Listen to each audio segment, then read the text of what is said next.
j'ai essayé de structurer ma propre réponse autour de ce concept d'économie de la vie, c'est-à-dire de tous les secteurs invisibles avant et sans lequel nous ne pourrions pas vivre, sans lequel il n'y aurait pas de confinés pour ceux qui peuvent l'être, parce que ceux qui ne le sont pas travaillent justement dans l'économie de la vie, c'est-à-dire la santé, l'éducation, le digital, l'information, l'alimentation, l'agriculture, la distribution, la logistique, la sécurité, toute une série de secteurs qui évidemment doivent être les priorités des priorités. Je pense qu'il faut collectivement avoir une économie de guerre sur ces secteurs, qui réglerait d'ailleurs en même temps le problème du climat. C'est aussi d'ailleurs une leçon qu'on peut tirer de cette période.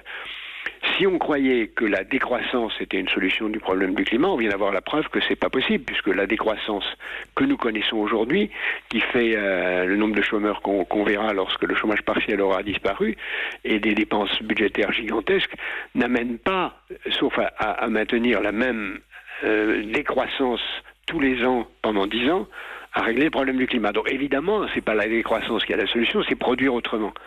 Et ça me ramène à ce que j'appelle l'économie de la vie. Produire autrement et non pas décroître. Donc d'une certaine façon, vous expliquez aussi qu'on est condamné aux vieilles recettes, la croissance, le travail, la création de richesses pour rétablir l'emploi et le niveau de vie. Non, c'est pas les vieilles recettes. On est condamné à produire autrement. C'est pas la croissance qui aggrave le climat, c'est la production. Donc si c'était la croissance qui aggravait le climat, il faudrait faire une production zéro. C'est absurde.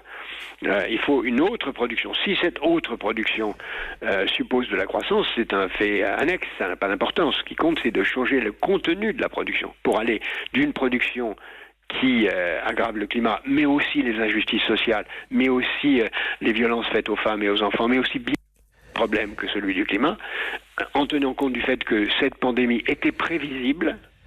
Je fais partie de ceux qui en parlaient il y a 20 ans, puis il y a 10 ans, et il y en a beaucoup d'autres qui l'ont fait, et qu'on n'a pas agi dessus avant.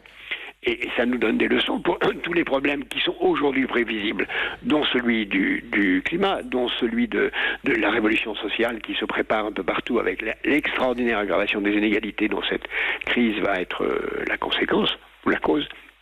Et tout cela est là, et on ne pourra pas dire qu'on n'a pas été prévenu.